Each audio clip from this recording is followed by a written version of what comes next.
Hello students, I hope you are safe and at your home in this time period and taking care of your physical and mental health.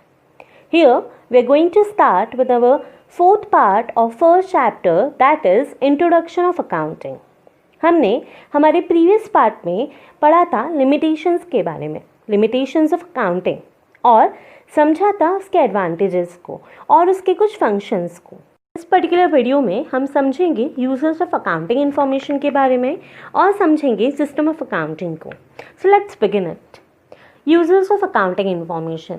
There are basically two types of user of accounting equation.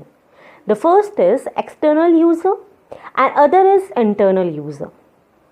If I talk about internal user, the person who are working in the organization or are the part of organization entirely will be known as internal users. मतलब उस business में directly जुड़े हैं, जैसे owner है, manager है, employees हैं, ये सब.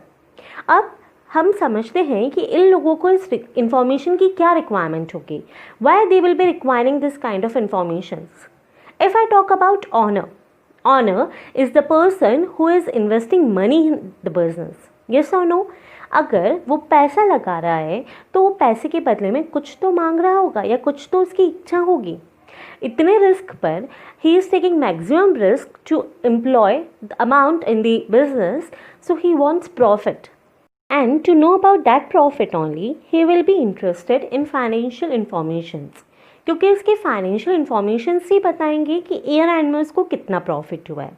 The second user of accounting information is management. Now the topic comes why management will be in require of using the financial informations. Management take decisions regarding sale price, cost control, reduction, investment into new projects, for giving the amount of salary or bonuses to the employee, in all things. अगर management ये वाले सारे decision ले रहा है तो ये सारे डिसीजन पैसे के रिगार्डिंग है. अगर कंपनी को अच्छा प्रॉफिट होगा तो मैनेजमेंट क्या करेगा, जो भी उसको एक्स्ट्रा प्रॉफिट हो रहा है वो न्यू प्रोजेक्ट्स में लगा देगा. नहीं हो रहा होगा तो वो क्या करेगा, कहीं ना कहीं कॉस्ट को कम करेगा. And like this only, many decisions regarding the money will be taken by the management. Now, the third internal user comes employee. Now, why employees will be in need of knowing the information? Employees work. अगर कोई एक person किसी company में समय दे रहा है तो उसका मेन मोटिव होगा कि उससे अच्छी सैलरी मिले, और वो अच्छी सैलरी के बाद बोनस, क्योंकि उसने अगर एक्स्ट्रा प्रॉफिट करा, अगर उसके अच्छे काम करने से कंपनी को प्रॉफिट हुआ है तो कहीं ना कहीं वो ये उम्मीद ज़रूर रखेगा कि मुझे एक्स्ट्रा प्रॉफिट या एक्स्ट्रा पैसा मिलना चाहिए बोनस के फॉर्म. इसलिए वो फाइनेंशियल इन्फॉर्मेशन में इंटरेस्टेड होंगे. और सिर्फ बोनस के लिए नहीं, जो फाइनेंशियल स्टेटमेंट्स होंगे वो ये भी बताएंगे कि जो कंपनी है उन्होंने अमाउंट डाला है या नहीं डाला है, किसमें, उनके प्रोविडेंट फंड्स में, एम्प्लॉयज़ के स्टेट इंश्योरेंस के या एम्प्लॉय बेनिफिट स्कीम्स जितनी होती है उसमें उन्होंने पैसा डाला है या नहीं डाला है. ठीक है. Now let us discuss about external users of accounting information. ऐसे पर्सन्स जो बिजनेस का पार्ट नहीं है बट इनडायरेक्टली या डायरेक्टली बिजनेस से कनेक्टेड है, उन लोगों को हम क्या बोलते हैं, एक्सटर्नल यूजर्स. ठीक है. Who can be they? It can be bank और financial institution, investors, creditors, government, researcher, consumer, public, etc. Fine. So let us discuss one by one about them. The first is bank and financial institutions. Banks जो है हमें loan provide करते हैं. They provide us finance. So naturally, they will be interested to watch the performance of business, ताकि ये समझ सकें कि बैंक जो बिजनेस है हमें हमारा पैसा दे पाएगा या नहीं दे पाएगा. Yes or no? For that reason only, they keep an eye on our financial informations or financial statements.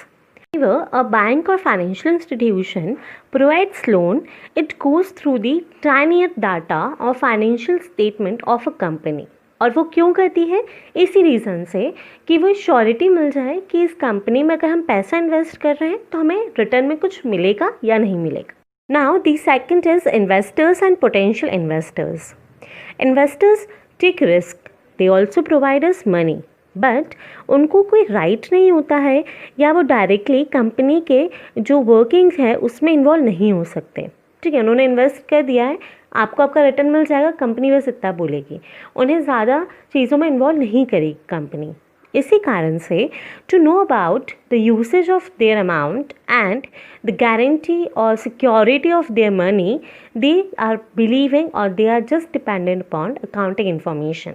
वो अकाउंटिंग इन्फॉर्मेशन से ही समझ पाएंगे कि उनका जो अमाउंट है वो अच्छे से यूज़ हो रहा है या नहीं हो रहा है, या उनके जो अमाउंट का रिटर्न है उन्हें मिलेगा या नहीं मिलेगा। Now the third one is creditors. Creditors supply the goods on the credit basis. Credit का मतलब क्या होता है? उधार। अगर कोई पर्सन हमें उधार सामान दे रहा है तो वो कहीं ना कहीं इंटरेस्टेड होगा ये जानने में कि are we capable to return the amount और not. That's why creditors are interested in the financial information. The companies which have a strong financial statement, मतलब जिनको अच्छा प्रॉफिट होता है, उन्हें कभी भी कोई पर्सन या कोई बिजनेसमैन उधार सामान देने से पहले नहीं सोचेगा, क्योंकि उसे गारंटी होगी कि वो पैसा जो है उसे मिल जाएगा। और वहीं कोई ऐसी कंपनी है जो प्रॉफिट कम अर्न कर रही है तो उसमें पैसा इन्वॉल्व करने से पहले वो 10 बार सोचेंगे। The fourth is government. Government financial statement में नेशनल इनकम के कारण इंटरेस्टेड होती है। गवर्नमेंट वेरियस टैक्स लेवीज करती है। लेवीज करना मतलब लगाती है, जैसे excise duty, GST, CGST, income tax. और ये टैक्सेस का जो अमाउंट है वो सही पे किया है या नहीं किया है, ये कैसे पता चलेगा?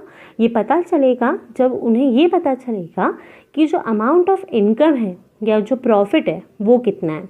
और प्रॉफिट उनको कैसे पता चलेगा? फाइनेंशियल स्टेटमेंट्स के through. The other is researchers. Researchers अपने रिसर्च के लिए अकाउंटिंग इंफॉर्मेशन को यूज़ करते हैं। Then comes consumer. Consumer because he purchase the goods which are been made by companies.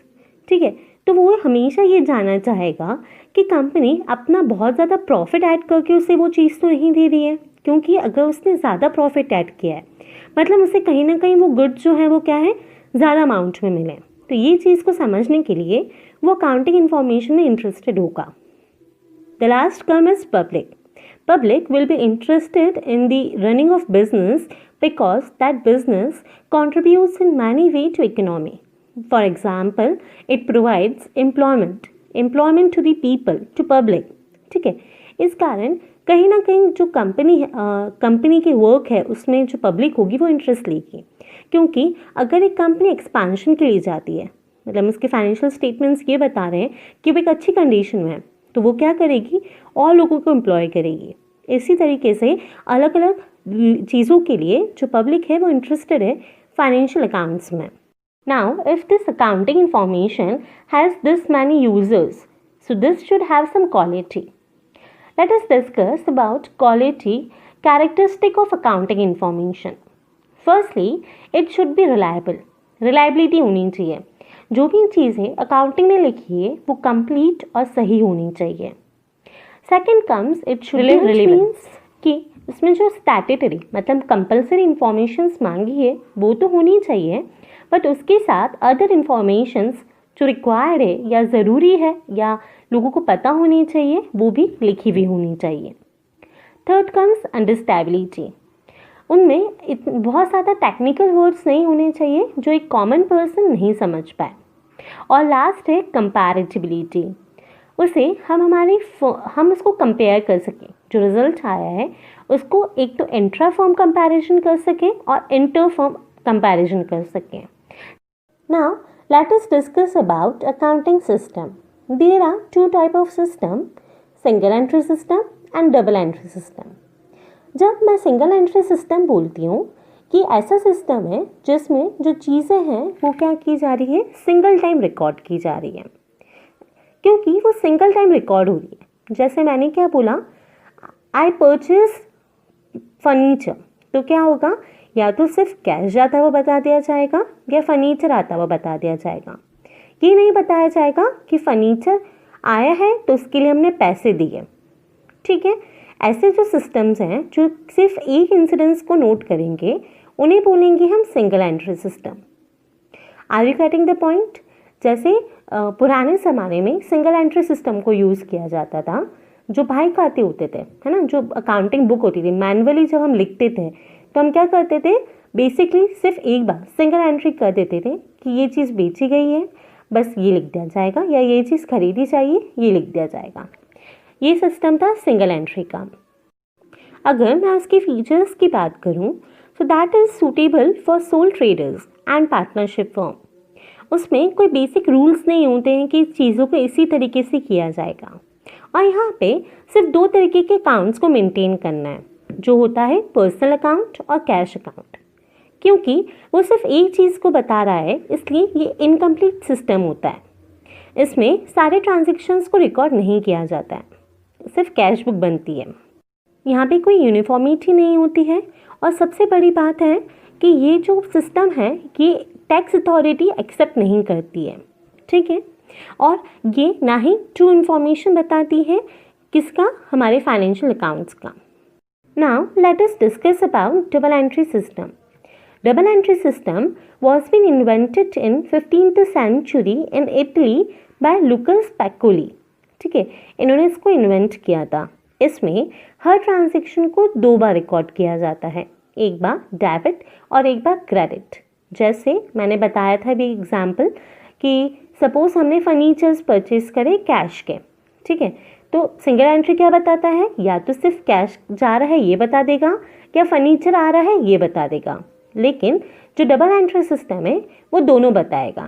That is that furniture is coming, तो कोई जो चीज़ आ रही है तो उसको क्या कर देंगे, डेबिट कम्स इन, और जो गया वो क्या था, कैश, तो उसका भी बताया जाएगा कि कैश गया तो that goes out to credit, ठीक है।